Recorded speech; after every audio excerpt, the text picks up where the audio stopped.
لبيك اللهم لبيك. Agence Dunia Travel Service ako abibu nyamasegi folike kanyesi akasango hiji deumo au munu yedana takadaka au ka hiji labeni akechugo nyumana nantara herela kasigi herela dumunun kay berebereli kay nam moko be dien fenfena u ba bela jelen kanye donc ambu foku barkada directeur min to man no fe no e Amadou Maigay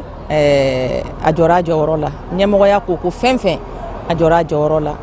kaniso jamo la kamago berebere ka koto mo tala mo te mindo ka nyeira mo la anyo barade soro dunya la kumukele kono akoka au bela jele la dunia silame munu me mali kono ani munu zigiro benodo dien jamana were mo ka fo sanwere o hiji ni o umura o baraw labe undamne nakaba op mana au munu ba fe ka hiji ke damu lakana ni basiki kono agence dunia akeme ko fere bela jele tige ka hiji ke chugo nyuma kala bela jele labe ka bla awnye minyi ka do shiro ni damu ye ka surunya au ka bato ke yoro la dumini laki ka sanuma obi tobe ka bla au ka bulo ka sagana ka wati bela jele la dogotoro jole olu be aw no fe hiji ke yoro ani bato ke yoro wera bela jele la yoro be ani wati be baw bulu kuma do o ka busa ne de singa di agence dunia travel service jenyu ankele mimbe au ka hiji ni au ka humura ke ka nya ale de do o fana ni aw be kuna foni were nyini aye weleli ke 66 71 37 24 70 64 99 71 ni aw be u ka yoro nyini u flani hippodrome yere la immeuble station soma yafula kulukoro sira dala o fana minyi ka do agence dunia travel service ye kube dugawu ke hijini umura ke tugo nyuma ana musakaw ala ka noya silame bela jele yi innal hamda. Hôtel Lafia. Hôtel Lafia Dagaro Benendo Sebare Bangitaba secteur 3 kono katase Dakabana batiri lichomuma pour que kaseka dususuma fara kilian ka Lafia ka ta feta me Hôtel Lafia kono courant tigara tuguni ambi wati mena iko bi Hôtel Lafia kono 24/24 courant ko koni oteke ma negelayi ki kamana ganendo kuranko la jiginyɔrɔko la i senfa biribiri i ka hôtel Lafia Magɛn samuru dakabanaw ani a dilan dakabanaw ka taa se ventilo secteur 3 a fɔ hôtel Lafia i nana anw lafiyali kama alhamdulilahi anw lafiyara a y'o senfa biribiri ka hôtel Lafia Magɛn Mali kɔnɔ Mali kɔkan Europe i bi fɛ o fan fɛ k'i fɛ ka na Mopti ki kamana gannen don ko kurantigɛ de Mopti ni sera hôtel Lafia la alhamdulilahi bi kurantigɛ kɔni o kuma banna k'i bi fɛ ka na Mopti k'i ka jama de ka ca a ka di ye aw bɛɛ ka sɔrɔ ɲɔgɔn kan yɔrɔ kelen pewu hôtel Lafia hali n'aw ye maa ba kelen sɔrɔ aw bɛɛ bi se ka jigin hôtel Lafia kɔnɔ aw bi ja ɲɔgɔn fɛ ka wuli ɲɔgɔn fɛ an bi fɛ ka formation de kɛ n ka jama ka ca salle formation bi hôtel Lafia kɔnɔ min bi maa 200 a n'a kunkan fɛn a y'aw senfa joona aw ka 11 76 01 زخرهم دايما منجدد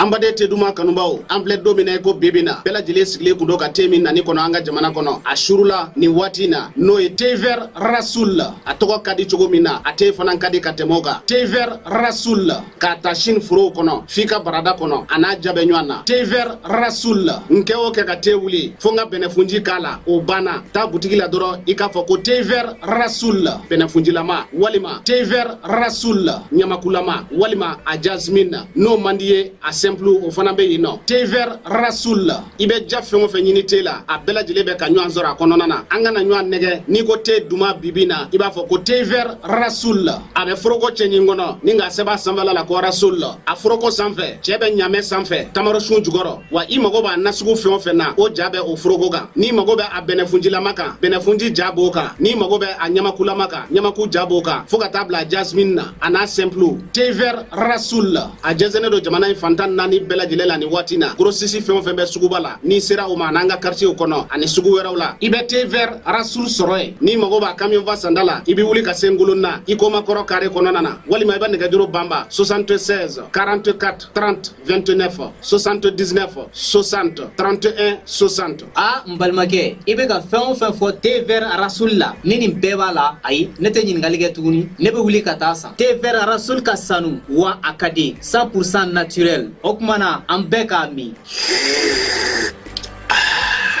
ka bɛn ni baaraw kɛcogo ɲuman sabatili ye société énergie du mali ale bena mise à jour kɛ a ka compteur papier isako bɛɛ lajɛlen na don n'a nataw la ni fɛɛrɛ kura min filɛ nin y'a dabɔkun ye ka se ka jigiya to ye ani baara kɛcogo ɲuman k'o sabati ani maa minnu bɛ baara kɛ kuran na olu ni ɲɔgɔn cɛ nin compteur baaraw bena kɛ ka bɛn ni octobre kalo tile 16 ye san 2024 b'a fɔ kɛɲɔgɔn bɛɛ lajɛlen ye a bena code 3 de sɔrɔ chiffre 20 na ta o ta n'o kɛra aw fɛ nka a tɛna kɛ kelen ye bilen nin baara in hukumu kɔnɔna la ka se k'a kɛ a ka ɲa kɔdu nunu u bɛ da ɲɔgɔn kan cogo min na o de filɛ nin fɔlɔ i b'o don compteur bɛ sɔn o la i bɛ sɔrɔ ka filanan tugu o la compteur bɛ sɔn o la i bɛ sɔrɔ ka bɛɛ lajɛlen na dɔnniya nin baara kura min filɛ nin ye sago tɛ se ka kɛ a kunna baara hukumu kɔnɔna la n'o y'a sɔrɔ kɔdi minnu salen don aw bolo n'a ma la baara fɔlɔ a y'u la baara ka compteur la yanni nin mise à jour cɛ n'a ye gɛlɛya sɔrɔ walima n'a mɔgɔ bɛ kunnafoni dafalan na k'u b'a da u ka kɛɲɔgɔnw bɛɛ lajɛlen tulo kan a y'an ka centre d'appel wele min ye 36 077 dugutigi ni wari dafara e passe da kan ka sira di ne ma sunkalo e kunkolo a tɛ yen dugu wari ko o d'i ma fo dugu ani dugu dun wara t'a de o kɔni kuma t'a la sa e ka sama mɔnɛ to yen i yɛrɛ ta sita sidi ka numéro filɛ nin wari ci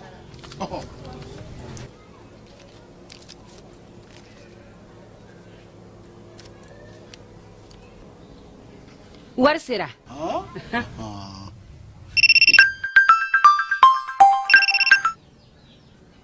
allo i ye wari sɔrɔ o ɲɛna tiɲɛ yɛrɛ la ko ni sama bɛ maa min ɲɛ ko n komi t'i gosi ngonga sama mɔnɛ i yɛrɛ ta a sɔngɔ ka nɔgɔn ni mali wari ci sira bɛɛ ye depo ye fu ye wari bɛ ci fu ni application ye wa bɔsara ye musaka fitinin ye sama mɔnɛ ji ni kuran bɛ sara n'a ye krediw bɛ ta n'a ye sanni feere bɛ kɛ n'a ye sama mɔnɛ nin y'anw maliyɛnw ta ye a y'a si filɛ ka nkalon bɔnda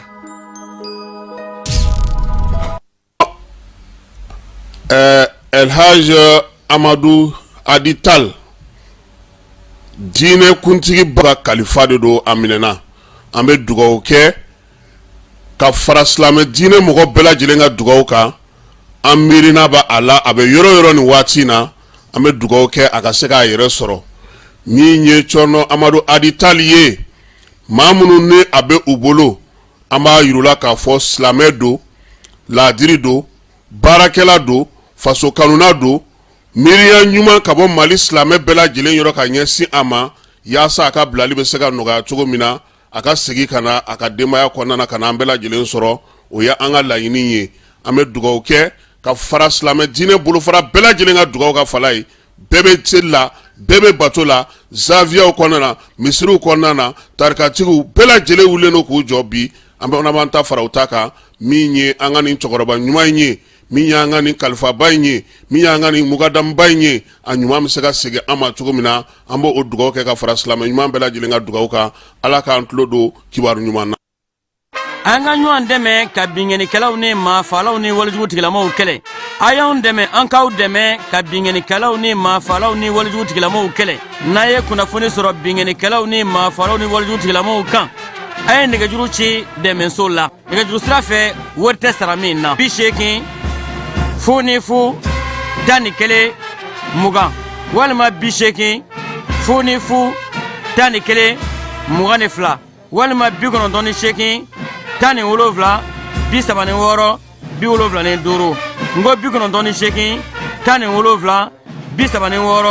98 17 76 45.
Ambe aw bela jelen fo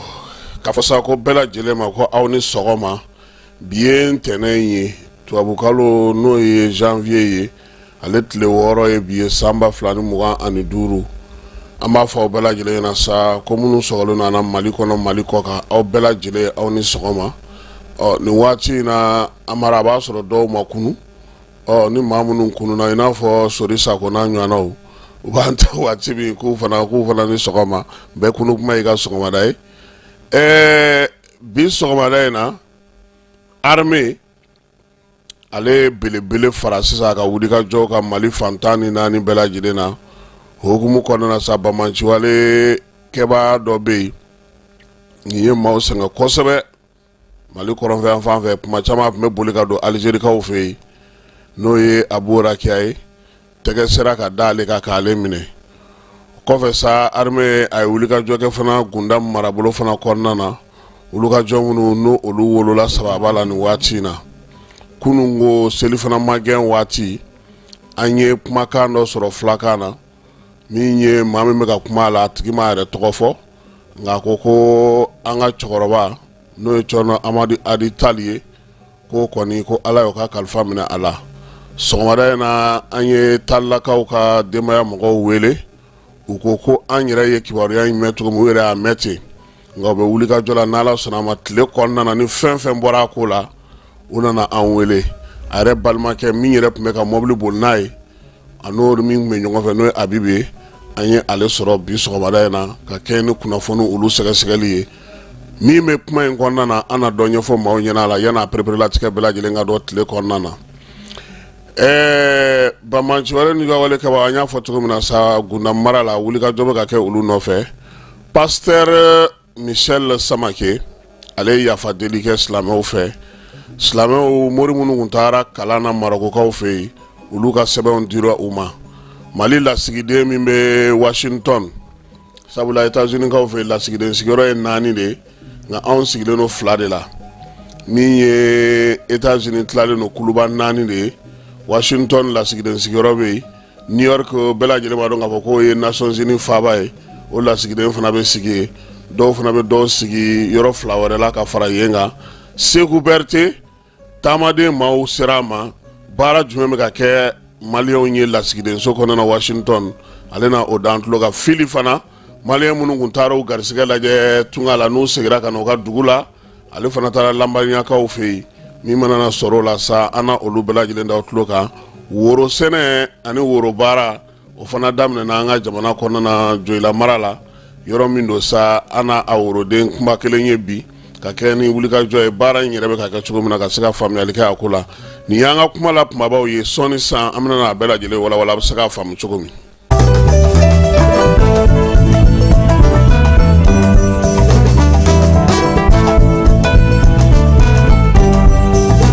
Keba Jalo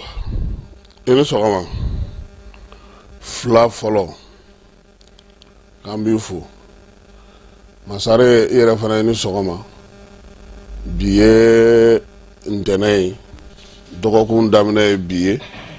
maa minnu sɔgɔlen don an na Mali kɔnɔ ani Mali kɔ ka diɲɛ fan 14 bɛɛ lajɛlen fɛ k'u bɛɛ lajɛlen ni sɔgɔma Amara ko n'i ye maa min ye a bɛ k'a yɛrɛ lakali kuma bɛɛ a n'a bɔyɔrɔ maaw de ti ɲɔgɔn fɛ nin waati in na an bɛ min kɛ dɔrɔn o ye hakililajigi ye an bɛ min kɛ o ye ka maaw k'u ka dɔw ka kunnasiriw k'olu yɛlɛma ka k'u bolo kunnafoni ye dɔw olu bi ko dɔw kalama ka se ka danganiya dɔw d'u ma a la Amara hakililajigi don ni maa minnu bɛ yen n'olu ɲinɛna an b'a f'u ɲɛna n'i bɛ Bamakɔ yan n'i bɛ Mali kɔnɔ yan fɛn min bɛ ka kɛ Mali la i yɛrɛ bɛ se k'a kimɛ k'a jateminɛ k'a lajɛ ni a ka ɲi n'a man ɲi ni dɔ bɛ ka kɛ ni dɔ tɛ ka kɛ ni dɔ bɛ se ka fara a kan i yɛrɛ bɛ se k'o bɛɛ lajɛlen jateminɛ i yɛrɛ ye. Amara min ka ko ekɔli karamɔgɔ ye monsieur je n'ai rien compris maître t'o fɛ dɛ. N'i y'o fɔ a ɲɛna kɔni a bɛ da i la dɛ. N t'a dɔn sa o ta min bɛ kɛ cogo min na n tɛ an kɔni ka waati je n'ai rien an kɔni tun bɛ fɛn o fɛn fɔ je n'ai rien compris. Ni monsieur ko cɛ a compris b'a fɔ ko MP a b'a fɔ ko d'accord je n'ai rien compris a bɛ falibugu busan ta. Amara a bɛ komi sisan ni maa min ko foyi ti ka kɛ an b'olu dɔw hakili lajigi. San 7 anw fɛ yan bamanciwale ni jɔwale kɛbaaw olu tun bɛ u sago n'u dungo de kɛ. U tun tɛ da anw ka kanw cili ma koyi. U tun bɛ kanw kɔnɔna filmer k'u jɔ k'a bɔ k'a yira bɛɛ lajɛlen na k'a fɔ ko olu filɛ nin ye. Bi u bɛ sanga mun ma anw tɛ ka da bamanciwale kɛbaaw ni ninjugawale kɛbaaw faali ma dɛ. An bɛ ka belebelew olu de minɛ. Ni maa minnu ɲinɛna san 2014 mɛn kalo kɔnɔna na premier ministre kɔrɔ Musa Mara ale ni délégation bɔra yan ka Mali seleke dɔw kɛ ka taa se Gao kɔnɔna na k'a bɛ taa Kidal. Ala ma hinɛ n'a ka ministre la défense la n'o ye Sumelu Bube Mayiga ye ale ko k'a ti taa ko sabula ko in bɛ cogo min. Musa Mara taalen kɔfɛ Amara an tɛna n'an da don jolikɔrɔ la k'olu wuli tuguni. A y'a to bamanciwale njugawale kɛbaaw n'u kɔkɔrɔdonbaw olu ye min kɛ a don o ma dogo maa la. Amara o waleya in bannen i b'a dɔn mun kɛra Moritani jamanakuntigi de bɔra Moritani ka na Mali dugukolo kan ka taa bɛn ɲini bamanciwale kɛbaaw fɛ ka tɛgɛnɔbila kɛ ko yaasa anw n'u ka se ka ɲɛ sigi la. O de la n k'i ma an bɛ hakililajigi de kɛ ka sanga ko ma. Amara yanni o bɛnkan in cɛ bɛnkan wɛrɛ jumɛn bɛ yen anw y'an ka koso n'an ka kasa n'an ka fɛnw bɛɛ lajɛlen cɛ yan ka taa Burkina Blaise fɛ yen. An ye accord min sɔrɔ o la u ko ko accord de Ouaga o y'a to kalata sera ka kɛ ka Ibrahim Boubacar Keita kɛ jamanakuntigi ye. Amara anw ye san 7 kɛ yan drapeau taama bɛ taa k'a kan avril kalo tile 6 k'a yira anw na k'a fɔ ko min ye diɲɛ seleke 4 maaw ye pankuru de tun b'u ta yan Bamakɔ yan olu minnu yɛrɛ nana k'u ka se ka jamana bɛɛ lajɛlen danna kɛɲɛ. U kɛlen don ka Tchadiens bila Kidal dondaw la maa si tɛ don ni a ma diya olu ye. Amara n ko nin bɛɛ kɛra anw fɛ yan. Bi n'anw ko anw ti o la maaw kan k'o kɔrɔ dɔn. Fɛn wɛrɛ bɛ yen Amara san 7 anw tun bɛ sɛbɛn fɛn fɛn kɛ ka taa Nations Unies na France ministre des affaires étrangères de tun b'a sɛbɛn kɛ. MINUSMA ka mandat n'a bɛna lakurakuraya san o san France de tun bɛ sɛbɛnni kɛ anw place la mais bi a bɛ cogo di. O de la n k'i ma an bɛ hakililajigi kɛ minnu ko ko fɛn ma kɛ u k'a dɔn ko dɔ bɛ ka kɛ wa fɛn bɛ se ka kɛ ka ɲɛ ka tɛmɛ nin bɛɛ lajɛlen kan. Amara Sorasiw ni cɛ kelen tun ye marafatan ye cɛ kelen bi a bɛ cogo min na maaw yɛrɛ b'o kalama Sorasiw yɛrɛ b'o kalama kow bɛ cogo min na minɛn mun bɛ yen bi fɛn min bɛ ka kɛ sisan i b'o dɔn wa minɛn minnu sanna kalan min kɛra u kunna o faamuya min donna an ka Sorasiw la u bɛ ka se ka o baara de kɛ nin waati na k'a jaabi di an ma. N tɛ waati dɔ la an ka pankurunw binna n'an ye yɔrɔ dɔw la o an harabatɔ ye ko dɔw kɛ nka e m'a fɔ ma k'an ka pankurun cunnen yɔrɔw la wala kalan sigira sisan sen kan parce que anw tun bɛ ka kɛlɛ de kɛ ka tila tuguni ka mɔgɔw former k'u bila ka taa baara kɛ. Donc bi an bɛ mɔgɔw hakili lajigi k'a fɔ tiɲɛ don kurantigɛw bɛ yen tiɲɛ don sɛgɛnw bɛ yen tiɲɛ don magwanw bɛ yen tiɲɛ don maaw tɛ k'u sago bɛɛ lajɛlen sɔrɔ nka tiɲɛ don fana dɔɔnin bɛ ka kɛ an k'o fana dɔn. Amara furancɛla fanga mun b'a diya maaw ye minnu kɛra o de nana ni nin ye ka se ka nin baara in kɛ. Tile 2 in na mankan wulikun ye min ye a fɔra anw politikimaaw ye ko an ka daw bɛna na yɛlɛ an sago n'o ye kalata ye n'an kɛlen don ka Mali yɛrɛ démocratie bɛɛ bɛn o ma k'o dɔgɔ bɛna na da an da sago fɔ Amara hali o la an k'an k'a fɔ bi ninnu fanga in ma ko u ni ce Amara premier ministre falen min kɛra a kɔfɛ premier ministre kura a ye wele bila parti politique ma k'u kana Amara parti politique 199 de taara premier ministre jaabi a lisi bɛ yen yan'o cɛ premier ministre min tun bɛ n'a tun ye mɔgɔw wele a bɛ kɛ cogo di donc minnu b'a la ko a man ɲi bi u yɛrɛ k'a lajɛ n'aw bɛ taa kalata la maa minnu kan ka kalata ɲɛnabɔ ni e sigalen o la ko ye politique maa ye ko bɛ maa kɔkɔrɔ don bɛrɛbɛrɛli tɔn b'o bolo ani maa min bɛ bɛrɛbɛrɛli tɔn t'a bolo n'a kan k'a jalatigɛli kɛ i bɛ da jɔn na ne m'a fɔ sɔrɔdasi fanga fɛn fɛn nana Mali la n k'a bɛɛ ka ye dɛ n faw ka hakɛ to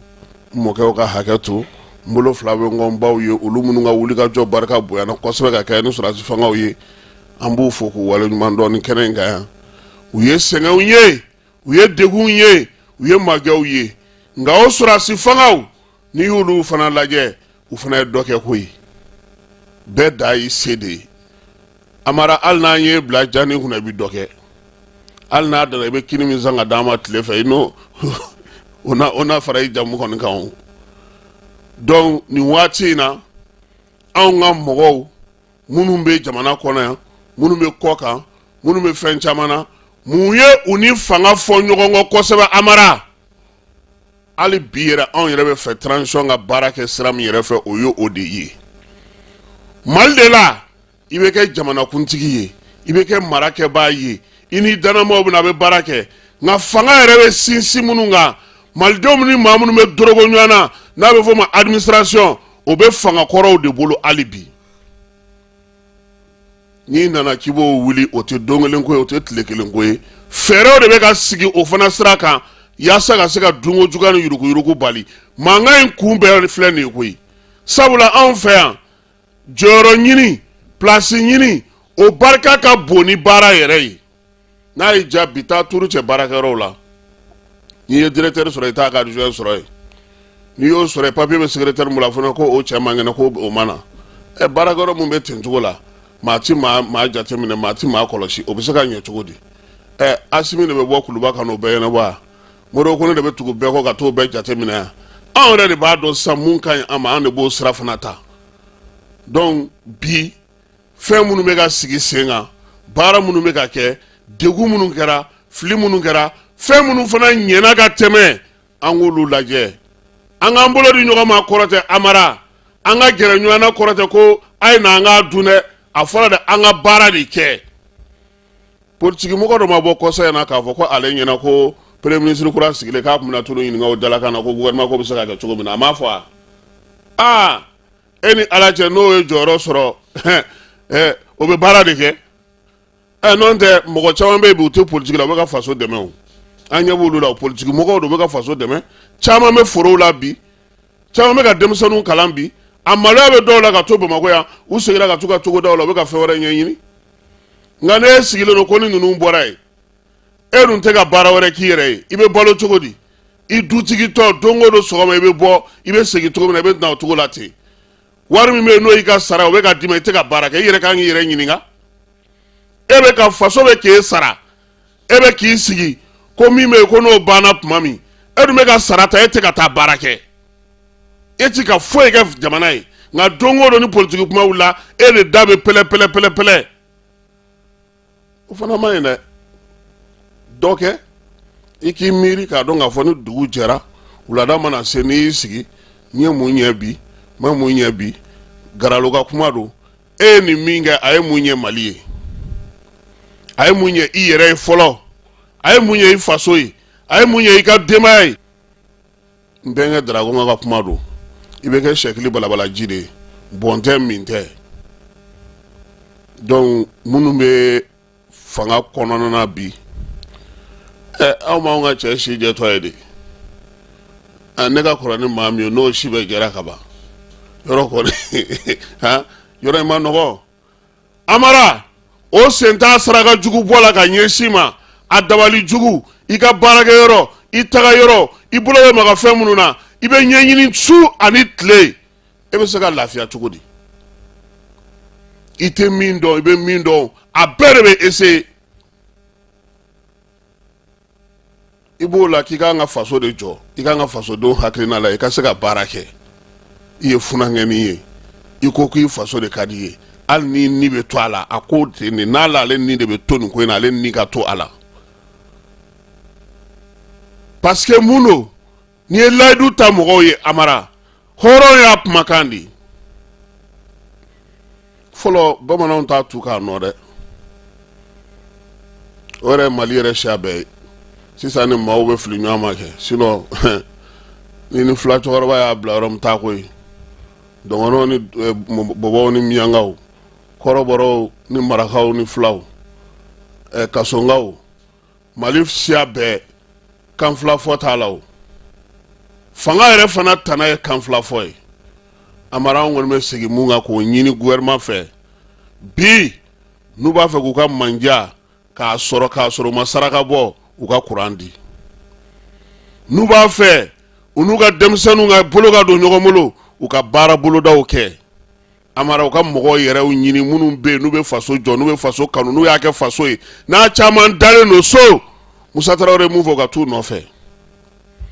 maloya t'a la o karisa i bɛ nin ko in ɲɛdɔn ko in na koyi faso jɔ de don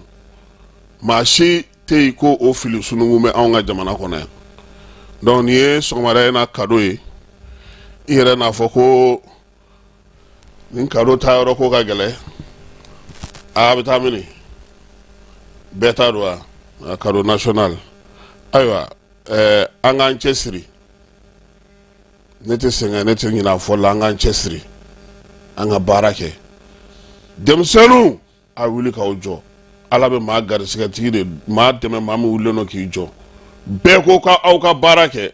aw yɛrɛ fana ka wuli aw ka se ka dɔ k'a yɛrɛ ye Amara anw bɛ faden kɛnɛ kan dɛ AES tɔw tiɲɛ don u nana anw sɔrɔ nin ko in na an bɛ ka mun kɛ an k'an jija an ta fana ka ɲɛ an kana kɛ a ko la k'an b'a la ye n'an bɛ bɔ an ka yanga min b'an na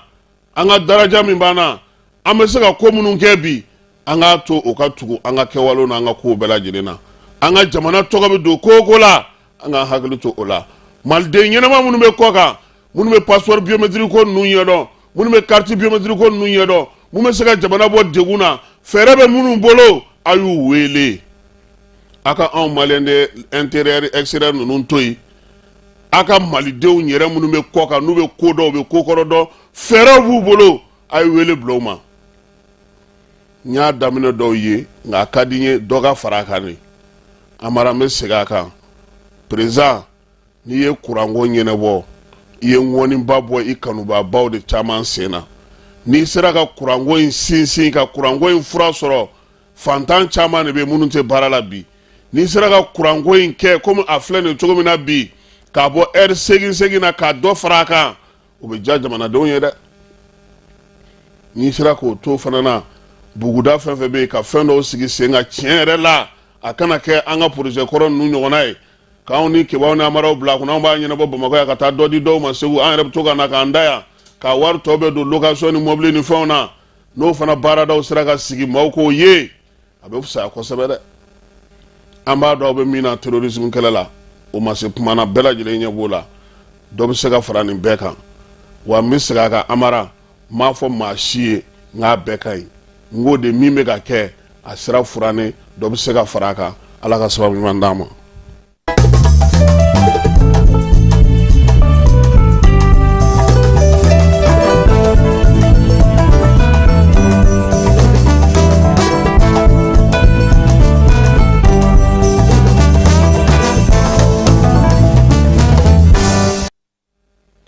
Ayiwa kunun ko an ye kibaruya sɔrɔ k'a fɔ ko min ye Cɔrɔnɔ Amadu Adi Tali ye an y'a kibaruya sɔrɔ ka bɔ bɔlɔlɔ sira fɛ dɔ y'a ci an ma ka bɔ jamana ale Moti yanfan na kumakan in a bɛ filakan na wa a bayɛlɛmalen tɛ kan wɛrɛ la dɛ a bɛ filakan na arabukan kelen kelenw b'a la dugawu bɛ kɛ o yɔrɔw la kumakan ngo cogo di ko min ye Katibadi Masina maaw ye kulu de ye u bolo da an ka cɛkɔrɔba kan desanburu kalo tile 24 u y'a minɛ k'u tun b'a fɛ ka taa n'a ye yɔrɔ min na ka taa ɲininka ko sabula olu bolo ani fanga bolo bɛ ɲɔgɔn bolo a ye yɔrɔw fɔ yɔrɔ minnu bɛ yen ni olu ka maaw bɛ o yɔrɔw la k'a ko ka dan sigi olu ka ko la nka min ye kasɛti kumakan in kɔnɔna ye u y'a yira k'olu tun b'a fɛ ka taa ɲininka dalakan na ka kɛ ni olu yɛrɛ ye kibaruya minnu sɔrɔ ye k'o de senfɛ k'u ma se n'a ye u tun b'a fɛ ka taa n'a ye yɔrɔ min u ma se yen dɛ k'a fatura maa min minɛ yɔrɔ a joginna kabini desanburu kalo tile 24 joli ma furakɛ a bɛ aw bolo maa min don a dun fana bɛɛ lajɛlen ma dɔn k'a fɔ ko si birintira ka taa n'a ye yɔrɔ min na fana o yɔrɔ fana ma fɔ ko nka k'olu tun bɛna taa kiiri k'a ɲininka a dalakan na ani a ye waleya min kɛ k'a fatura u bolo amara an ye kibaruya in mɛn kunu an ye ɲininiw kɛ ka kibaruya in yɛrɛ fɔlɔ bɔlɔlɔ sira fɛ fɔlɔ ka an yɛrɛ ka se min b'an bolo k'a sɛgɛsɛgɛ o kɔnɔna na k'a lajɛ a ko bɛ cogo di sɔgɔmada in na kalifa in n'o o ye Amadu Tali ye maa min yɛrɛ tun bɛ ka mobili boli n'a ye n'o y'a balimakɛ ye an y'o sɔrɔ sɔgɔmada in na a ko an ye kibaruya in ye cogo min olu yɛrɛ y'a mɛn ten a kamanagan b'u bɛɛ la nka halisa olu ma maa ye k'a fɔ k'o y'a f'u ye jɔn na k'u ka cɛkɔrɔba ko ala ka kalifa minɛ la nka u ye kibaruya in mɛn u y'a ye u bɛ k'a sɛgɛsɛgɛ u bɛ ka ɲɛɲinini kɛ tile in kɔnɔna na ni fɛn fɛn bɔra la k'a tɛ to an ye dibi la k'u yɛrɛ bɛ foli se an ma kabi ko in kɛra an bɛ ka an wuli ka jɔ min kɛ ka se ka mɔgɔw cɛkɔrɔba ka ko in sinsin cogo min ka se ka u dɛmɛ k'u b'an fo la kosɛbɛ ko nka ko ni ala sɔnna a ma tile kɔnɔna na n'u ye kibaruya jɔnjɔn fɛn fɛn sɔrɔ ko n'o tɛ ko an y'a ye cogo min olu yɛrɛ y'a ye ten bɛɛ bɛ k'i ta fɔ a la nka du fana kan ka lajɛ kɛ kabila ba de don u kan ka lajɛ kɛ donc ni min bɔr'o la tile kɔnɔ an na o da maaw tulo kan min ye cɛkɔrɔba ye an ye kibaruya min sɔrɔ a ka ko kan o de ye nin ye wolomasiri tabaw ka ɲɛmaa n'o ye baro kɛlɛtigi ye ko k'a da bɛɛ lajɛlen tulo kan maa min bɛ yen n'o ye bamanciwale kɛbaa ye n'o ye Mamadu Uldo El Kelili ye n'u b'a wele ko Abu Warakiya dɔw yɛrɛ fana b'a wele fana ko Abu Warash n'ale ye bamanciwale ni njugawale kɛbaaw EGS cɛncɛnfuga jamanaw kan sa ko o kɔni ko u ye boloda o kan ani maa min tun bɛ baara kɛ kosɛbɛ n'o y'a ka ɲɛmaaba ye Abu Ash o kɔni o bɔra baara la a mɛnna wa min ye maa kofɔlen in yɛrɛ fana ye tɛgɛdara min kan a ka kɛlɛkɛcɛw u ka makamaw u tun bɛ kɛnɛ mun kan wolomasiri tabaw y'o minɛn bɛɛ lajɛlen cɛ maa tun bɛ k'a bɛɛ lajɛlen bɔ baara la pewu min ye Abu Warakiya ye k'ale kelen ta caw nin kalo in tile 3 n'o ye janvier kalo tile 3 ye wa dugujukɔrɔmugu dilanyɔrɔ min fana tun b'u bolo wolomasiri tabaw y'u bolo da o fana kan wulikajɔ in kɛra min ye sɔrɔdasiw ka se a n'u ka dungo kɔnɔna na ka kɛ ni Amasarakad kilomɛtiri 120 Burɛmu o kɔnɔna na Gawo ale marabolo kɔnɔna na nin bamanciwale kɛba in baro kɛlɛtigi ka bataki la ko nin bɛ ka ɲini service de renseignement mɔgɔw fɛ a mɛnna ko sabula ko a sen yera maafa jugumanw caman na duguden minnu bɛ Menaka a y'olu tɔɔrɔ a ye Gawukaw tɔɔrɔ min ye ninjugawale ani kuntanko caman a y'o kɛ iniwalalikaw olu la février kalo san 2018 o de senfɛ a ye kuranɛ yɛrɛ jeni ye ka se dugu yɛrɛ yɔrɔba dɔw ma k'olu fana jeni bingali kɔni ka ɲɛsin faamaw ma kɔni ko kun y'a taala ye su ani tile sɛgɛsɛgɛliw kɔlen kɔfɛ min ye service de renseignement maaw ye u y'a yira k'a fɔ ko maa kofɔlen ani Abu Uzefa ani Osama Malado ninnu bamanciwale 2 minnu ni armée olu bɛɛ lajɛlen bila ka taa repos éternel la k'a n'olu tun bɛ baara kɛ ɲɔgɔn fɛ Abdul Walid Al-Sahraoui Abdul Hakim Al-Sahraoui Irisha Al-Sahraoui ninnu bɛɛ lajɛlen sɛbɛnw y'a yira k'a fɔ k'a ninnu bɛɛ lajɛlen bolo tun bɛ ɲɔgɔn bolo wolomasiri tabaw ka ɲɛmaa n'o ye baro kɛlɛtigi ye k'a b'a ka cɛdenw fo u ka wuli ka jɔ u ka nin baara in kɛcogo ɲuman na min bɛ nisɔndiya di jamanadenw bɛɛ lajɛlen ma k'a b'a da dugudenw tulo kan bamaci wale jugawale kɛbaw u ɲinini u bɔli baara la pewu lafiya bɛ se ka don cogo min maaw n'u bolominɛw lakanani ko armée ko a bɛna n'o k'a taabolo ye Amara maa kofɔlen a ye su bɔ dɛ a ye su min bɔ Ala kelen de b'a dɔn o de la sa Sodi n'ale yɛrɛ bɛ bɔlɔlɔ sanfɛ a ko kabini san 2012 waati min na musaw b'a 12 fili la kamalen tun bɛ musaw maaw nɔfɛ Gawokaw fɛ yen han a y'i pan ka bɔ o de la san 2022 ka taa don EGS la SEMA ni Asia maaw a n'olu bɛɛ lajɛlen tun bɛ baara kɛ ɲɔgɔn fɛ wa min ye dugu caman Jebok a ye maa caman fa ye ale ti maa bɔ maa la denyɛrɛnin fara den n'a ba n'a muso kɔnɔmaw kan a b'a bɛɛ de nɔɔni min ye maa kofɔlen ye a ye dɔ kɔni balima dɔw olu maa 5 tamakatikaw fɛ yen a y'olu bɛɛ lajɛlen fa ani an ka sɔrɔdasi kelen n'o ye kaporali dɔ ye maa kofɔlen a ka bamacan n'a ka ɲugawale kɛjugu min ye Asia Gacha maaw ye ninnu san 8 ye a bɛ porokotow la ka boli ka taa Alizeri a mana tila ka ko la tuma o tuma Sodi ko a bɛ taa Alizeri ko de la bi ko a minɛli kɛlen don ɲɛnajɛba ni nisɔndiya ye maliyɛn minnu bɛ Alizeri maliyɛn minnu bɛ Niger minnu bɛ Burkina Gao ni Tɔnbɔkutu ni Kidali ni Menaka k'olu bɛɛ lajɛlen kɔni k'u bɛ dugawu don na jamanakuntigi ye a n'a ka ministre de la défense Sadio Kamara ka taa se wolomasiri tabaw bɛɛ lajɛlen ma wa Sodi ko barikani nin cɛ in ko maa kan ka ɲininkali kɛ dɛ ko sabula a tun b'a ka waleyaw kɛ nka barikani tile kelen m'a minɛ k'ale bɛ tasibila kɛ sa ka se maaw ma maa minnu fatura ka wuli ka jɔ ninnu olu senfɛ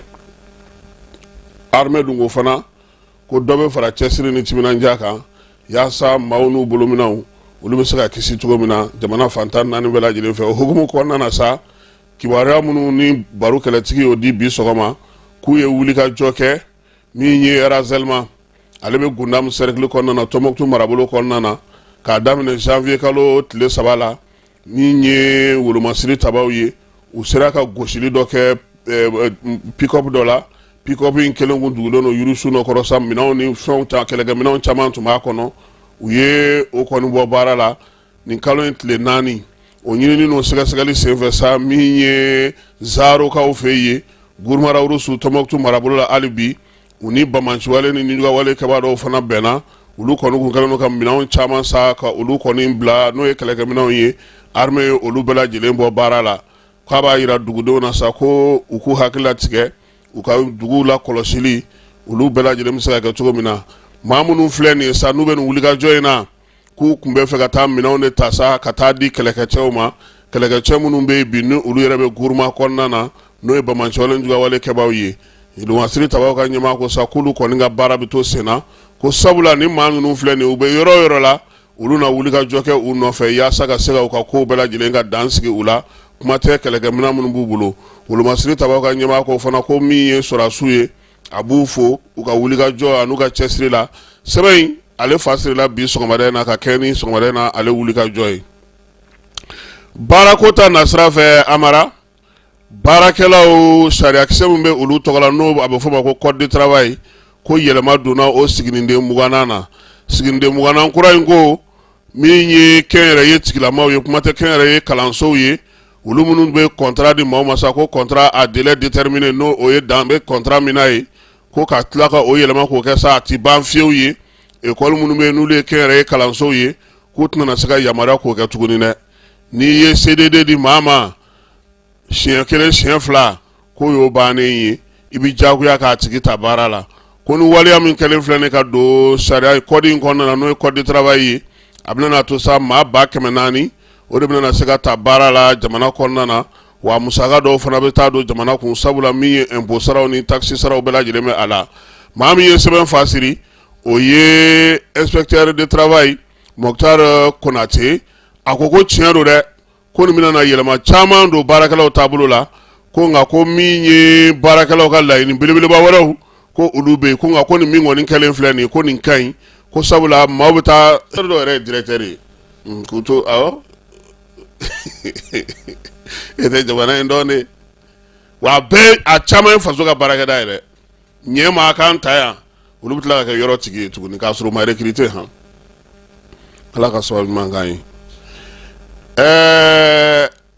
n'an bɔra yen ale kɛlen don ka labɔli kɛ ye cɛncɛn ni bɔgɔ o ɲaaminen don ɲɔgɔn na a yɔrɔ la kosɛbɛ dugudenw olu ye woro sɛnɛni daminɛ min ye a b'a fɔ min ma ko loko ka taa se jabibi ma ko bɛ ɲɛ u bolo sisan an yɛrɛ lamɛn ka mun fɔ woro ko in na sabula woro in ale ye wallahi ni gouvernement ye wasa don an ka nin zone marécageuse na Banko Bantona Nonkura Ivoirien tɛ dimi don an na mais a bɛ wolo yaw woro bɛ sɔrɔ yaw woro bɛ sɔrɔ yaw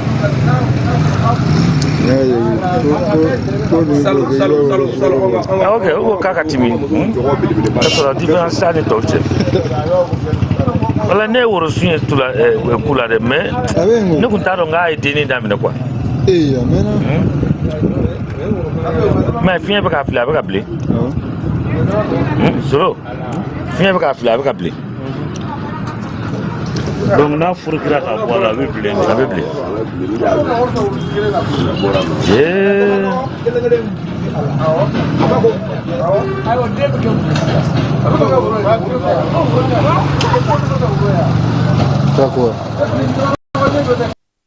wala Amara nin kɔrɔ an bɛna kiba bila ka taa nin woro sɛnɛyɔrɔ in na han parce que i b'a kalama ka fɔ ko Umu Sangare ye loko sɛnɛni daminɛ yan fɛ la o baaraw bɛ senna n'Ala sɔnna ma avocat u y'o fana kɛ yan fɛ la fɛn caman bɛ yen min bɛ sɛnɛ Kɔrɔwarikaw fɛ yan fɛ lakaw bɛ k'a lajɛ an bɛ dugawu kɛ sa Ala k'a ɲɛ ka d'an ma ministre min bɛ bɛn ni kelenya ɲinini kunna an ka jamana kɔnɔ cɛ fɔ ni kan bɛn n'o o ye général de corps d'armée Ismaël Wage ale tun bɛ tawudenikaw bɛ ɲɔgɔn yela Tɔnbɔkutukaw fɛ yen baara in ye tali kɛ sa bɛn ni kelenya kan an ka colonel dɔ bɛ ale kɔni ye laseli kɛ arabukan na yaasa min ye tawudenikaw bɛ se k'u ta n'u bila dɔ baaraba min bɛ senna Wage ale ka ministreso kɔnɔna na barosigi ɲɔgɔnna fana kɛra Gawukaw fɛ yen min bɛ tali kɛ cɛ fɔ ni kan bɛn na baaraw olu bɛɛ lajɛlen fana tun bɛ Gawukaw ka ɲɛmaaw bolo Umu Sangare ale ka dunanjigiso no an b'a fɔ ma sa ko résidence Wasulu ale kɔni dayɛlɛla sibiri tɛmɛnen Amara i b'a dɔn k'a fɔ yɔrɔ in kun datugulen don sabula baaraw tun bɛ senna a dayɛlɛlen min filɛ nin ye sa kunu sibiri don Umu Sangare yɛrɛ kun bɛ yen yɛlɛmali caman de donna hôtel in kɔnɔna na sisan min ye baara kɛcogo ye o bɛɛ lajɛlen yɛlɛmana maaw bisimilali cogo min ye chambre ye ka taa se couloir kɔnɔnaw ma Amara ne e donna n'i ko sisan k'e tɔgɔ ye Amara ye i b'i kɔlɔsi dɛ da bɛ tugu n'i ma Amara fɔ a t'i yɛlɛ dɛ n'i ɲinɛna i bɛ min yɛrɛ ka ye dɛ sisan hôtel kɔni Umu yɛrɛ kɔni ta tɛ don bolo ti don a ko foyi la tuguni a bɛna na to maaw bolo maa minnu bɛna n'a fɛ mɛn aw bɛ taa zira an fɛ donc chambre ninnu a suguya bɛɛ de bɛ yen belebelebaw bɛ yen fitininw bɛ yen bɛrɛbɛrɛninw bɛ yen min ye ɲɔgɔn ye yɔrɔw ye n'o ye salle de réunion ye olu bɛ yen wa a bɛɛ lajɛlen kɔnɔna na min ye Umu yɛrɛ ye a yɛrɛ bugunatigɛ a b'a fɔ ma portrait o b'u caman kɔnɔna na maabaw olu bɛ yɔrɔ minnu fɛ sa n'a b'a fɔ ma ko site présidentiel olu fana bɛ a la porte olu bɛɛ lajɛlen kɛlen don maɲɛtigi ye min ye piscine belebeleba fana u y'o fana dilan sibiri don Umu yɛrɛ tilenna ye ka se k'a ko bɛɛ lajɛlen ɲɛ yira maaw la min ye dumuni tobilanganaba minnu bɛ an ka jamana kɔnɔ minnu ye dumuni tobi baara kɛ olu bɛɛ lajɛlen tun bɛ yen a dayɛlɛli kɔni baaraw bɛɛ lajɛlen kɛra sibiri don an bɛ dugawu kɛ sa ko min ye résidence ye Ala ka dɔ fara a taa ɲɛ kan hali bi denmisɛnninw ko sanyɛlɛma seli ko a banna ɲinan k'u b'a fɛ ka dusu ta ka baara kɛ baara ko hukumu kɔnɔna na sa hakilina caman bɛ denmisɛnnin caman na u ko ko dɔw ko ko salon ko k'o ma diya olu la kosɛbɛ sabula kurantigɛ o barika bonyana dɔw ko k'olu ta kɛra jigin ka yɛlɛ ye nka caman bɛ yen olu y'a yira k'a fɔ ko olu y'u tɛgɛ nɔ moto taxitigi dɔw ko a fisayara olu ma kosɛbɛ olu sera ka baara caman kɛ nka min ye an balimamuso dɔ ye a ko a ma diya ale la kosɛbɛ sabula kabini ale balimakɛ fatura ale kɔni ye degun caman sɔrɔ o tun bɛ ko caman ɲɛnabɔ ale ye o tun bɛ ko ɲɛ yira ale la nka bi Bamakɔ kɔnɔna na denmisɛnnin caman bɛ yen u ko san min tɛmɛna sa u b'a fɛ k'o kɛ san tɛmɛnen ye wulikajɔ ni cɛsiri ka ɲɛsin baara kɛcogo ɲuman ma ko nka ko fo fanga ka cakɛdaw u ka daw yɛlɛ u ye yaasa u bɛ taa ɲinini minnu ni sɛgɛsɛgɛli minnu kɛ ka se ka fɛn dɔw sɔrɔ hali bolomaminɛ baara dɔw ka se ka olu kɛ kamalen dɔ bɛ yen ko ale kɔni ye diplôme sugu bɛɛ sɔrɔ sa ko ɲinan kɔni k'ale ale ye foro magɛn foroko in hukumu kɔnɔna na ale ye sɛmuso 2 sɔrɔ kun sɔrɔ ale ni dɔnɔnkɔrɔ kelen ko bi ko kɛra sɛ caman ye ale bolo k'a ye ɲɛgɛn dingɛ sɛw olu ka dugumana na a ye jɛgɛ dingɛ tigɛ ye ko ka manɔgɔ ni fɛn dɔw bila o kɔnɔ k'o fana kɛra caman ye ko nka ko fɛn problème ye min ye o ye feere yɔrɔ ko ye ko sabula ko mɔgɔw ti da don a la k'a caman bɛ k'i bolo ko kuma la k'i tɛ feere yɔrɔ sɔrɔ a la an balimamuso wɛrɛ fana bɛ yen o ko ko ale fana kɔni kun ye diplôme sɔrɔ sa nka ale ma taa yɔrɔ jan sabula ale ye defu sɔrɔ ale taara 10e na ale ma se ka passer ale bɔlen o la sa ale y'i ta kɛ loko ni namasa feere u ka da la ye o dalala siri de senfɛ sa dɔ nana pɔmu ko o don ale ka kow la ko bi maaw yɛrɛ bɛ o ta ale fɛ ka se ka baara kɛ u yɛrɛ ye o fana ko degun min b'a la ko nin waati ninnu kɔnɔna kuran tɛ yen kuran de tɛ yen wa min ye minɛn ninnu ye u tɛ se ka si kɛnɛjɛ la frigo minnu bɛ yen n'u bɛ bila o kɔnɔ namasa dangana bɛɛ ka minɛn tɛ se ka bila o kɔnɔ wa hali yen yɛrɛ fana kurantigɛ ko a joué u kan sifin caman bɛ yen studio tabani maaw ye kuma d'u ma a mara u b'a fɛ ka mun kɛ u b'a fɛ ka min sigi sen kan wa u taara Malitel fana na olu fana y'o kuma kelen de fɔ san tun bɛna na diya olu la nka min ye kurantigɛ ye dɔw yɛrɛ bɛ yen ko k'ale ye groupe min san k'a bɛ groupe 6 bɔ parce que k'ale ka minɛn fɛn fɛn bɛ kɛ ka téléphone iPhone dilan k'a bɛɛ lajɛlen ni kuran tɛ yen a tɛ se ka marcher donc ko fo ɲɛmaaw ka kuranko lajɛ denmisɛnninw olu ko ten premier ministre ale tun bɛ sibiri don CICB la maa minnu bɛ yen sa ni olu ye kalan kɛ Marokokaw fɛ diinɛko ta nasira fɛ olu tun ye maa 300 ye maa 300 in kɔni tilar'u ka kalan na kɛnɛ kan min ye général de division Abdoulaye Mayiga ale tun bɛ yen ministre min bɛ yen n'o ye Mamadu Kone n'ale bɛ diinɛ ni bato kunna o tun bɛ yen o conseil islamique ɲɛmaaba Usmani Sherif Madani Hayidara o fana tun bɛ kɛnɛ kan ka taa fara Marokokaw olu ka ciden min bɛ yan n'o bɛ kalanko ninnu ɲɛnabɔ an ka imamuw ka kalanko in ye sa k'o fana tun bɛ kɛnɛ kan baara in ko a bɛ tali kɛ min na sa maaw ka se ka kalan kɛ arabukan wajuli kɛcogo ɲuman na bato kɛcogo ɲuman ka kɛ ni an bɛ gɛlɛya min kɔnɔna na nin waati na n'o bɛ tali kɛ an ka jamana bɛ se k'a ka yɛrɛma hɔrɔnya baaraw kɛ fantan 4 bɛɛ lajɛlen na bɛɛ ni kelenya kɔnɔna cogo min na min ye premier ministre ye a ko min ti bɔrɔtɔ min ti tɛrɛmɛ k'o ye Mali a jamana ka farali ɲɔgɔn kan ye ko min ye fana ko maa minnu filɛ nin n'u sera ka nin kalan in kɛ u kan ka baara kɛ yaasa ma ko Marokokaw k'u bɛ fo ko sabula baara in yɛrɛ kun jɔra san 3 ye nin ye jamanakuntigi n'o ye général d'armée Asimi ye ale de wulila ka s'u ma sa k'a f'u ɲɛna k'u ka nin baara in sigi sen ka kura ye premier ministre a ko ko kɛnɛ in kan yan k'u ye dɔnniya minnu sɔrɔ u k'u jija ka kɛ silamɛya min bɛ se ka nafa ɲɛ an ye min bɛ tali kɛ an ka tabiyaw n'an ka taabolow la min bɛ diinɛ faamu ɲuman di an ka jamanadenw ma niw ni dusukun k'olu bɛɛ lajɛlen kɛ kelen ye a ko maliyɛn fosi tɛ yen min kan ka maliyɛn wɛrɛ tɔɲɔ ka kɛɲɛ ni a ka diinɛ n'a ka bato taasiraw ye k'an kan ka baara kɛ o de la premier ministre a ye foli ni tanuni ta ka ɲɛsin npogotigini dɔ ma n'o ye Fatumata Tera ye ko ale kɛra ɲɔgɔntɛ ɲɔgɔnmada ye kalan dɔ senfɛ sa n'o ta ko 4nan tun ye nin diɲɛseleke 4 tɔgɔ la Mustafa Kone o fana ye jɔyɔrɔ sɔrɔ la o kɛra fɔlɔ ye min ye premier ministre ye a ye ninnu bɛɛ lajɛlen fo o conseil ɲɛmaa k'a yɛrɛ fo a ka wulikajɔ n'a ka cɛsiri la ka se batokɛlaw bɛɛ lajɛlen ma ale n'an ka du moriw bɛɛ lajɛlen n'an bɔra yen an bɛ taa Tengele Michel n'o ye pasteur ye ale tun nana Adama fɛ yen cybercriminalité ɲɛmaa a n'o ye baara kɛ n'o ye procureur docteur Adama ye o kɔfɛ sa a bilara ka taa ka so jumadon kelen bɛɛ lajɛlen na kunungo min ye pasteur Tade Jara ye ale tun bɛ a fɛ yen ale ni chrétien diinɛ maaw u tɛ min kɛ kɛnɛ kan an ka jɛ ka o lamɛn. An lamɛnbaw ni an filɛbaw an mana kɛ yɔrɔ o yɔrɔ an bɛ aw fo ka kɛ ni a ka waatiw cogoya ye ani ɲantuma an bɛ sankura daminɛ de la an bɛ dubabu kɛ aw bɛɛ kelen kelen ye ko ɲinan sankura 2025 ala k'a kɛ hɛrɛ ye aw bɛɛ kelen kelen ye k'a kɛ sini kɛnɛ ye aw bɛɛ kelen kelen ye k'a kɛ sɔrɔ ye aw bɛɛ kelen kelen ye an bɛ dubabu kɛ ko ni san 2025 ala k'a kɛ Mali ka sesɔrɔli san ye k'a kɛ AES ka sesɔrɔli san ye ala k'a kɛ bɛn san ye Mali kɔnɔ ka hɛrɛ don Mali kɔnɔ ka basigi don Mali kɔnɔ matigi Yesu tɔgɔ la. Amen. Ayiwa o fɔlen n bɛ kɔrɔfɔ di pasteur Samakɛ ma, Michel Samakɛ, min b'a fɛ ka lase anw ma a ka o fɔ aw ye. Voilà, ni ce cɛkɔrɔba. N ka folikan bɛ ka ɲɛsin aw bɛɛ lajɛlen ma, kɛrɛnkɛrɛnnenya la jamana kɔnɔ a n'a kɔ kan. Folikan sankura foli sabu an bɛ san daminɛ de la. Bi ye samedi ye, san kalo fɔlɔ n'o ye janvier ye, a tile 4 2025. Ka foli lase bɛɛ kelen kelen ma, kɛrɛnkɛrɛnnenya la cɛkɔrɔba y'a fɔ cogo min na ɲinan san ala ka dɔ fara an ka balimayaw jali kan, an ka sigiɲɔgɔnyaw ni an ka jamanadenya ani an ka diɲɛnatigɛ yɛrɛ ala ka hɛrɛ caya. O tɛmɛnen kɔ ka tila ka folikan kɛrɛnkɛrɛnnen se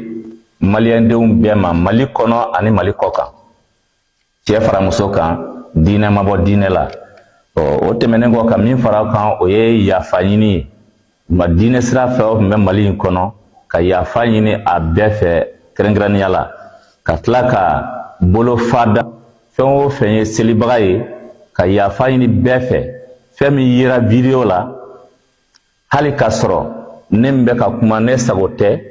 fɛn labɛnnen don, an bɛ yafa ɲini bɛɛ fɛ. A ye mɔgɔ mɔgɔ tɔɔrɔ, an bɛ yafa ɲini bɛɛ fɛ ko ni ala sɔnna ma a ɲɔgɔnna wɛrɛ tɛna ne sɔrɔ. N bɛ segin a kan ka yafa ɲini selibagaw bɛɛ fɛ ala yɛrɛ jati kama. Den bɛ bi a tabaga bolo, kuma bɛ mɔgɔ kɛ ŋaniya jugu ye ka sɔrɔ i ŋaniya man jugu. O de y'a to n bɛ segin a kan u ka yafa ma kɛrɛnkɛrɛnnenya la. Fɛn o fɛn ni y'a fɔ ka tɛmɛ, a kɛra san 20 tɛmɛnen na o, kɛra san 10 tɛmɛnen na o, a kɛra san o san na, ni a fɔra ka tɛmɛ n'a ye kɛra degun ye wala ka tɔɔrɔ i tɔɔrɔ, i ka yafa ma. N bɛ o deli selibagaw bɛɛ fɛ vraiment Yesu tɔgɔ la. Ayiwa, nin tun ye pasteur Michel Samakɛ ka bɔ Tengele. Amara, ni bɛ fɛ ka Tengele dɔn i bɛ bɔ Welesebugu ka Selenge sira minɛ. I ye Selenge sira minɛ i bɛ Michel ka yɔrɔ ye. Michel an b'a fɔ a ye min kɛ ne ni ne ye maabaya ye, ni ne ye adamadenya ye, ni ne ye malidenya ye. An bɛ nin de ɲini maaw fɛ, ni ne bɛ basigi ni lafiya don an ka jamana kɔnɔ. N ye nin mɛn na, n bɛ nin na, n tɛ nin na, o bɛɛ ka ɲi. Nka kɛ maliden ye i k'a dɔn k'a fɔ e bɛ cogo min maa wɛrɛ fana bɛ o cogoya la, an ka sigiw bɛ se ka nɔgɔya an bolo cogo min na. Bamakɔ délégation spéciale ɲɛma n'o ye Bala Tarawele ye ko k'a da bɛɛ lajɛlen tulo kan, maa minnu bɛ Bamakɔ kɔnɔna na yan ni bolimafɛn sen 2 bɛ u bolo, moto, ko k'a yir'u la sa ko min ye vignette kura ye o feereli daminɛna mairie la Bamakɔ yan, min ye Bamakɔ mairie ba la, a bɛ fɔ yɔrɔ min ma sa ko place la Liberté, wa a bɛ ka feere yen cogo min na n'o ye mairie ba ye. Vignette moto ta a bɛ ka sɔrɔ commune 2 mairie la, commune 4nan mairie ani commune 6nan mairie. Ko wa ko a bɛ feere don o don nɛgɛ kanɲɛ 8, baara bɛ taa jɔ nɛgɛ kanɲɛ 16. Délégation spéciale ɲɛmaa ko k'a bɛ faamuyako ɲuman ɲini bɛɛ lajɛlen fɛ, kuma tɛ bolimafɛn sen 2 bɛ maa minnu bolo olu ka se ka wuli joona ka se ka taa nin sara. N'i sera ye i ka moto fanga ye min ye i na o dɔn kɛnɛ kan parce que dɔw fana taw tɛ kelen ye. An balimakɛ n'o ye Kemi Seba ye ko kalata min kan ka kɛ san 2026 Benenkaw fɛ k'a bɛ kɛ cɛbɔ ye. N'Ala sɔnna a ma wulada fɛ an na segin ka na nin kuma in kan, sabula a yɛrɛ ye laseli kɛ kunun o bɔlɔlɔ sira fɛ min ye video ye sa miniti 9 ɲɔgɔn na, a ye laseli kɛ o la. Sikasokaw olu ka mutuelle n'o ye kɛnɛyasow ye k'olu bɛ degun kɔnɔna na bi dɛ. Ni ye Sikaso mutuelle de santé ye k'a caman kɔni bɛna jɔ, sabula bi jamana ale kan ka dɛmɛ min ta ka ɲɛsin u ma k'o tɛ ka sɔrɔ, cotisation fana olu tɛ ka sɔrɔ. Maa minnu bɛ yen sisan n'olu b'u bolo di ɲɔgɔn ma ka se ka musaka don mutuelle ninnu kɔnɔ k'olu si tɛ ka se ka sɔrɔ. Kɛrɛnkɛrɛnnenya la min ye Sikaso marabolo kɔnɔna na ye mutuelle 30 ɲɔgɔn na n'o bɛ kɛnɛyako ta nasira fɛ, bɛnkan min bɛ u ni gouvernement cɛ ko o wari sɔrɔbaliya o y'a to ko a mutuelle bɛɛ lajɛlen bɛ ka sigi a sen tabara kɔnɔ. N'i ye dɛmɛbaga jɛkuluw ye sa minnu tun b'an ka jamana kɔnɔ yan n'olu bɛ mutuelle ninnu kɔkɔrɔma don olu ye daw sɔgɔ ka gogorow bɛɛ lajɛlen fili ka taa n'u yɛrɛ ye Michel ninnu yɛrɛ sa ka se k'u jɔ u fanga la ka se ka baara kɛ k'a caman ma se ka o kɛ min ye minisiriso min bɛ kɛnɛya ko kunna ale min kan ka dɛmɛ ta ka don ninnu ma ale dɛsɛlen don ka se ka u ka musaka minnu kan ka d'u ma u ka se ka baara kɛ i n'a fɔ u ni jamana bɛnna kan cogo min na u ka u sigicogo kan kan o wari tɛ ka ye gɛlɛya dɔ de bɛ ka fara a kan su ani tile furakɛlikɛyɔrɔ ninnu dun ye nagakɔrɔ furakɛlikɛyɔrɔw ye mun b'a to sa dugudenw olu bɛ se ka se u ka fɛnw kɔrɔ cogo min na n'u ka musakaw kɔrɔ ko n'i y'a ta k'a jateminɛ 100 sarada la 50 o de bɛ bi Michel la minnu tɛ ka musaka sara min ye 50 wɛrɛ tɔ kelen ye sa o ye gouvernement ta ye o kan ka di cotisation minnu fana b'a to sa min ye Michel ninnu bɛ se ka baara kɛ dɔgɔtɔrɔsow kɔnɔna na CSCOM ni CSRF kɔnɔna na fo ka taa se dɔgɔtɔrɔsobaw ma o fana baaraw sigilen tɛ sen kan o tɛ ka se ka ɲɛnabɔ bi n'i ye Michel yɛrɛ lajɛ Sikaso mara kɔnɔna na u bɛɛ lajɛlen ka musakaw mana na fara ɲɔgɔn kan a tɛ ka se ka fosi kɛ min ye cotisation ninnu fana ye o y'a to sa u ka se ka u jɔ u kolo la ka se nin waati ma nka kabini san 2000 octobre kalo san 2000 ale ni 17 fo kana se bi ma sa kɔni a ko gɛlɛyalen don min ye tɔndenw ye minnu yɛrɛ bɛ baara kɛ san kɔnɔna na sa u bɛ se ka fɛn minnu kɛ ka baaraw kɛ olu yɛrɛ kɔni y'a yira sa k'u talen n'u ngɔnɔ ma koyi wari tɛ yen sabula gouvernement kan ka min di tama wo sɔgɔlen a ma di olu ma kabini février kabini mars kalo ale trimestre 4nan ni o y'u ka san kalo 6nan ye san 2000 fo kana se san 2018 ma olu kɔni bɛ degun kɔnɔna de la wa Mali yɛrɛ Michelu bɛɛ don han u sigilen don kɔni ka alamakɔnɔ de kɛ sa maa minnu tun bɛ n'olu ye baɲumankɛtɔnw ye keba k'olu ye waa wɛrɛ olu kɛlen ka kasa kɛ ka sira ka taa n'u yɛrɛ ye k'o degun de b'u kɔnɔ nka ninnu kɔni kun sigilen don sa alamakɔnɔ na ka bolomadɛmɛw kɛ ka wulikajɔw kɛ k'a fɔ sa ko la san wɛrɛ gouvernement n'a di san wɛrɛ gouvernement n'a di olu sigilen don o de la fo bi u tɛ ka se ka foyi sɔrɔ a ko la Aliu Watara n'ale chef de division ye min ye Wagadu maaw ye ale ɲininka Sikaso bolo la a ko ko ale kɔni ye sɛbɛnw bɛɛ lajɛlen fara ɲɔgɔn kan ko k'u bila ka taa direction des finances la koyi n'o ye ministère de la santé ka direction des finances ye ko min ye sɛbɛnw kɔni ye k'u bɛ siriki kɔnɔna na wari siriki fandan ta i bɛ mɛn dɛ b'a fɔ ko a b'an bolo an b'a kan nka maa si tɛ maga a la ko bi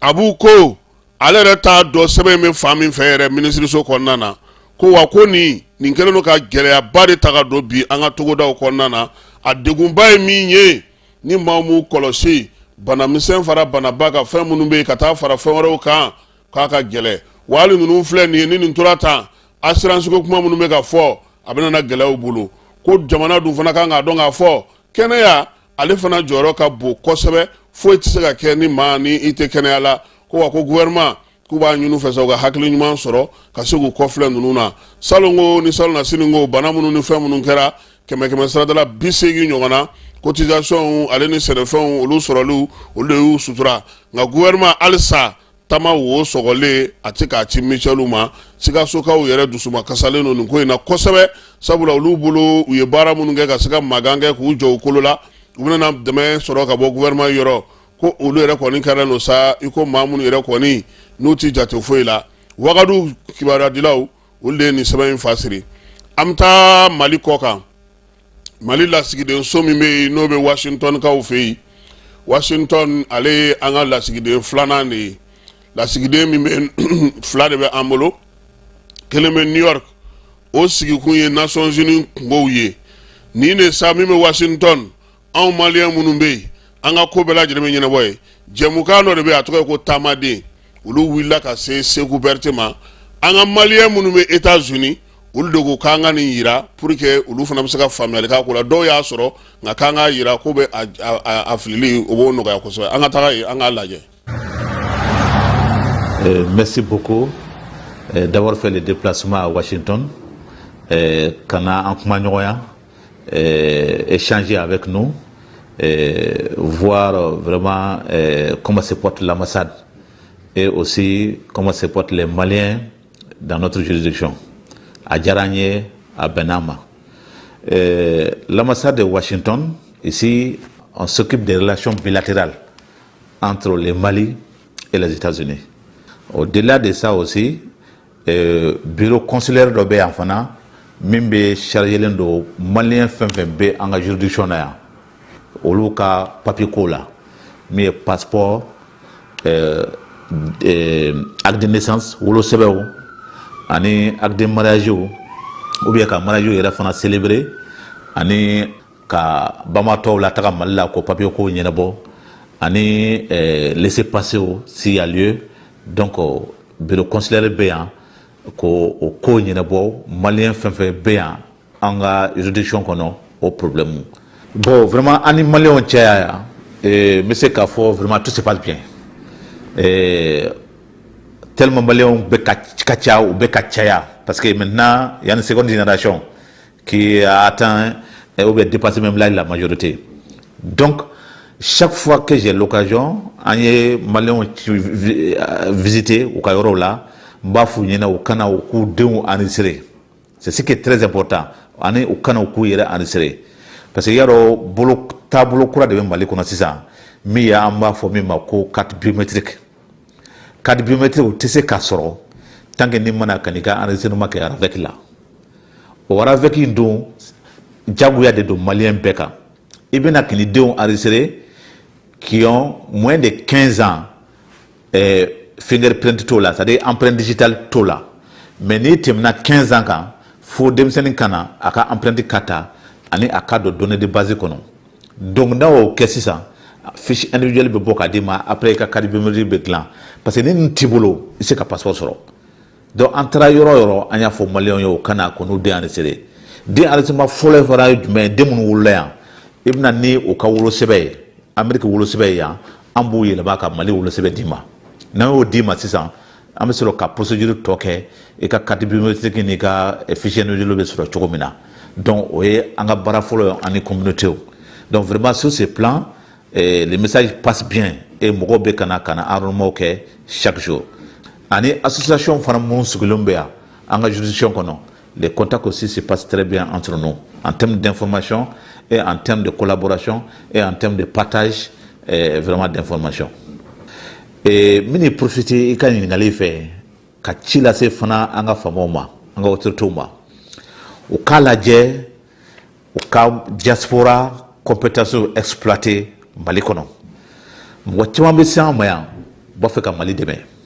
parce que oui expérience chama sur au cas baradaola. À différents niveaux, on va faire comme Mali demain. Tchamambetara, au tenir une fois soro. Donc, mais profiter n'y fait qu'à chilasser en autour de moi. Qu'à cadre de ce qui s'enga, mourbe bouin qu'à ta coubeta jamana demain. Tchamambake, vraiment, sans arrière-pensée. Jamana here, hine koson. Ana jamana here, kanu koson. Ou bien bouin, on vient projet ou coubeta jamana demain. En cadre de déterminer, Maliens be diaspora la chogomina kase kataka kata. Il y a beaucoup de cadres qui évoluent dans le domaine de la médecine, et au niveau de la Banque mondiale, au niveau du FMI et au niveau même fédéral. Maliens badé de moun me barake dans les domaines variés et qu'ils veulent mettre ça à profit au niveau de leur pays. Donc vous voyez, donc c'est pour dire que compétence kacha en fait et qu'on peut en tirer profit et essayons d'en tirer profit. Et ça sera très bénéfique même pour l'État malien. Oui, mais ça, même le rôle là, eh bien, en communauté, donc très bien. Nous, on a droit à faire un chicken sur le chien à Doba. Bon, quand vous t'écoutez, donc, au cas à la Djeka Famia, dossier de Tchayambulo très souvent à traiter. Donc, c'est un appel à comprendre le traitement diligent des dossiers. Depuis bien, j'ai dit à tout et chacun, ni Maléon Nana, ou quoi de choses traitées le plus urgemment possible qu'à Douma. Vraiment, ça a été mon credo. Et depuis bien, on a un mot de quai. Donc, au cas Famia, c'est vrai que Moro be boyro jankana. Mais en réalité, qu'il faut amber souma, surtout mi et 4 biométriques yoroye. Parce que n'a pas regard, yoro kabo, ko bekana, kabo yoro jauna kana, arrêté à Mandogo. Donc, en quel programme de quai, en fonction de nos moyens, de nos possibilités, en réalité, équipé, qu'à tout cas, avec une caressant, enrôlement au quai, ou ce là, donc à Tigata Mako. Donc, déjà,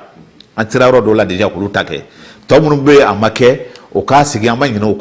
un peu programme de Sénat. Amena Souma. Il y a un conseiller consulaire à part qui est chargé uniquement des problèmes des Maliens qui sont installés dans notre juridiction aux États-Unis. Ali Kabaro droit, tout ce qui concerne les problèmes des documents concernant les Maliens qui sont établis ici. Au Bolin Koféa, j'ai un attaché de défense, j'ai un ministre conseiller, j'ai un premier conseiller, j'ai un deuxième conseiller et j'ai un agent comptable. Donc, nous avons baraké, il y a en relation entre les pays hôtes,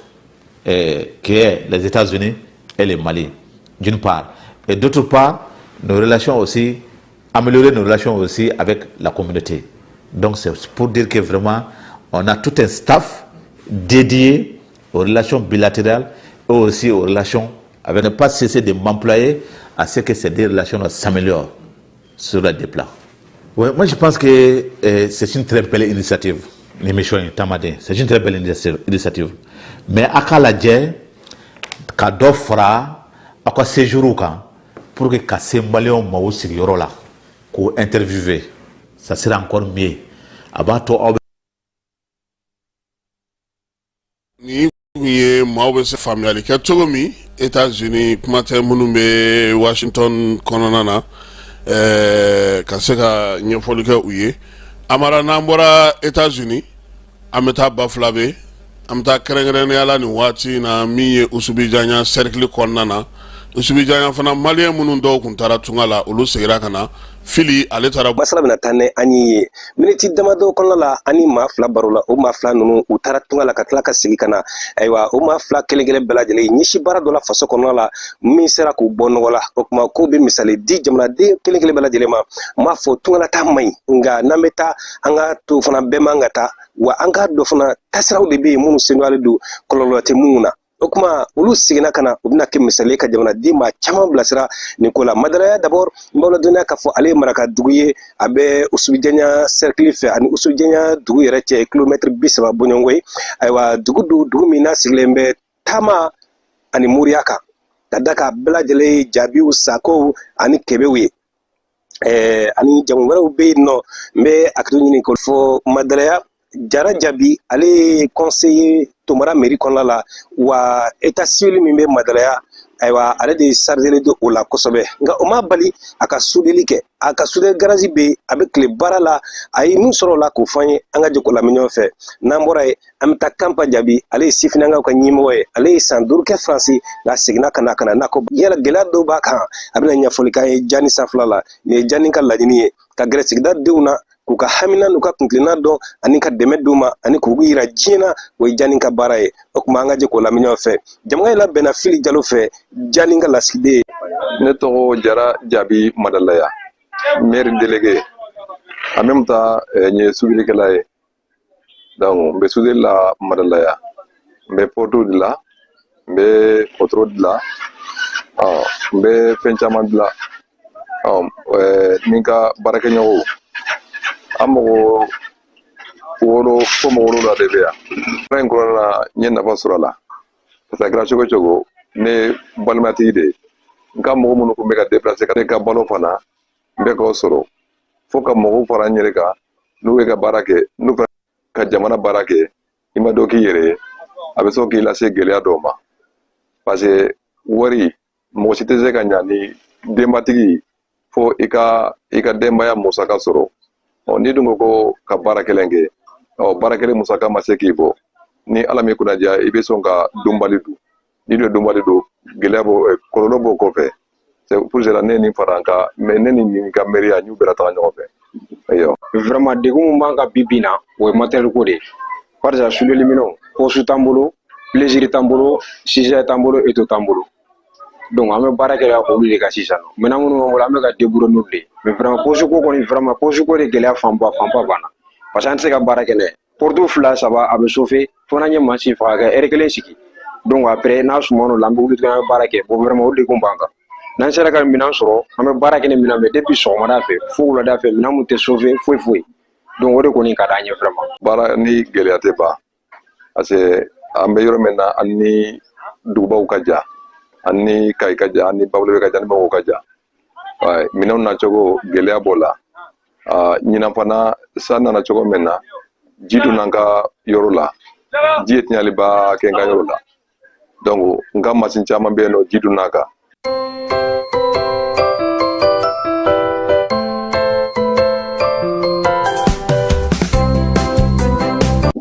tɔgɔ ni jamu ye Famara Jabi.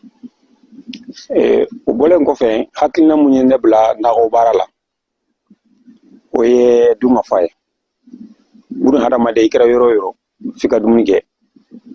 An ka jamana kɔnɔ an ka sigida la nakɔ baara a fanga ka dɔgɔ yan nɔ. A kɛlen don bolokɔfɛ fɛn ye. Ne ka laɲini kɛra dɔ in ye k'an ka baara ɲɛsin nakɔ baara ma. Gɛlɛyaw bɛ n kan baara in kɔnɔna na n'o ye jiko ye. Ji tɛ n bolo ka ɲa ka caya dɔɔni kɔni bɛ n bolo alhamdulilayi n'i ko kɔni ko bɛ nakɔ kɛ fo ji dɔɔni ka k'i bolo. Kolotiri tɛ n bolo baganw bɛ ka n degun kosɛbɛ kosɛbɛ. San caman baganw de bɛ ka n tiɲɛ. San caman hali ɲina baganw donna mais alhamdulilayi o kɔni ma tiɲɛ fɔlɔ ka ban. An ka nakɔ baara kɛ nafa b'a la nafa belebele b'a la 60 la. Mun b'o kɛ wagati dɔ la muso bɛɛ bɛ sɛnɛ kɛ a bɛɛ bɛ na waati kelen. Mais ni fɛn min don waati bɛɛ a kan ka sɛnɛ.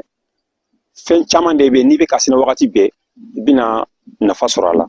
cercle la Madala ali duguye min bɛ Tomara fɛ Tomara ale usudien cercle fɛ an kun taara ka taa Masalani Jara Jabi ani Kampa Jabi ye ninnu fila bɛɛ lajɛlen san damadɔ kɛ Faransi nka u seginna ka na kelen ale y'a wasa don sudeli la wa a kelen bɛ bi ka a bolo sɔrɔ a la fa kelen bɛ ka maa wɛrɛw employé a ka baarayɔrɔ la bi kelen dɔ ni ale Kampa Jabi ye ale y'a wasa don nakɔ baara la hectare kelen dalen b'ale bolo bi gɛlɛyaw b'a kan a ka baara nasiraw fɛ nka o ma bali ka dahirimɛw sɔrɔ o b'a yira k'a fɔ k'an ka wasa don an ka dugukolow la an ka wasa don faso kɔnɔna la ka baara kɛ an bɛ se k'an yɛrɛ nafa minnu taara an t'u jalaki nka minnu bɛ fɛ ka taa kɔ siraw fɛ kɔ ji siraw fɛ sirajuguw fɛ an b'a ɲini u fɛ u ka segin u ka na faso la an ka ci kɛ ka mɔni kɛ ka baganmara kɛ don ka fa ka se ka sabati jamanakuntigi tɛ se ka nin bɛɛ lajɛlen ɲɛnabɔ fo jamanaden kelen kelen bɛɛ lajɛlen ka jamana labaara ka baara kɛ jamana kɔnɔ ka balo sɔrɔ jamana kɔnɔ wa ka se ka jamana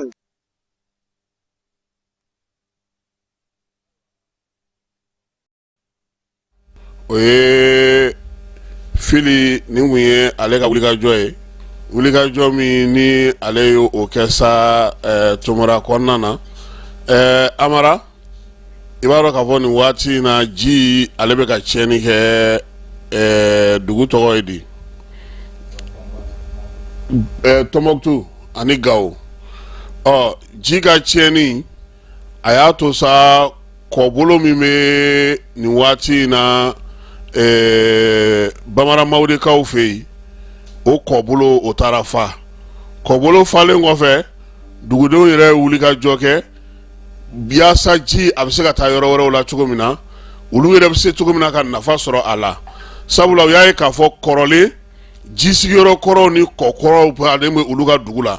nka min ye minɛn mun b'u bolo nin ye o ye bolola baarakɛ minɛn misɛnninw ye piki pelu ani dabaw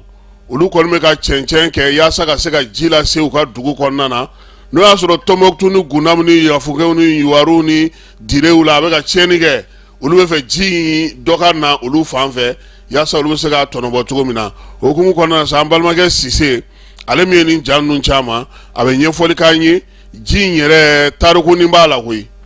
tarikunin dɔ b'a la an ka jɛ ka o lamɛn an balimakɛ Sise ale ka ɲɛfɔliw la ka kɛ ni Bamara Mawudekaw olu b'a fɛ cogo min na ji ka se k'a lase u ka yɔrɔ la n'u yɛrɛ ka minɛnw ye. Salam alaikum. Je travaille bonjour, une somme. Rasira. Rahmat Dimayadu. La clera dam. La sol nyaka. La kanga potum. La kahina tawolo. La kanga jamana suma. Bolom manga jamana khona la khapa. La kampe sabo kai. Eto ba kam salam. Bonne bi kanga vidéo do de chima. Vidéo bora Bamara Mawudekaw. Donc vidéo Miganga Chima, je suis originaire de Bamara Mawudekaw, du cercle de Bamara Mawudekaw, j'ai réussi à faire cercle. Maintenant, Bamara Mawudekaw est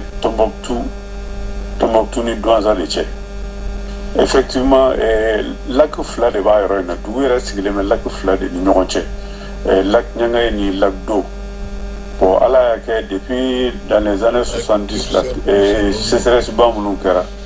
Lac Do kɔni o asséchera totalement yɛrɛ de fo ka kɛ forêt donc ni mɔgɔkɔrɔbaw yɛrɛ tɛ n'i y'a fɔ denmisɛnninw ye k'a fɔ ko baji tun bɛ se yan o dabara bɛ ban maintenant ɲinan ji caya kojugu fɛ lac ɲanga parce que lac ɲanga de bɛ en amont donc bamara n'i bɛ se bamara i bɛ tɛmɛ lac ɲanga de kan fɔlɔ ka tɛmɛ bamara kan ka se lac do ma parce que bamara ni lac do bɛ taa à peu près 500 à 600 mètres et le lac ɲanga c'est entre 4 à 5 kilomètres donc ɲinan lac ɲanga de fara kojugu a fara kojugu donc mɔgɔw yɛrɛ ka faamuya cogo la a famana ka nin fali kɛ a bɛ taa san 30 o san 40 na donc maintenant dugu denmisɛnninw de y'a décidé u ni dugu mɔgɔw de y'a décidé k'a fɔ u bɛ taa u canal dɔ sigi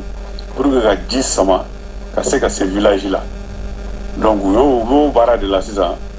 ji kɔni commencera ka fɛngɛ yɛrɛ de puisque ji a ye trajet mun kɛ ça fait des centaines de mètres o fana bɛ kan k'a sen ka taa donc comme e ye kunnafonidila ye donc ne kɔni hakili la ne b'a fɛ ka primaire d'i ma i ka a ɲɛfɔ jamanadenw ye pour que jamanadenw k'a dɔn k'a fɔ foyi tɛ jamana ta ɲɛfɛ ni baara tɛ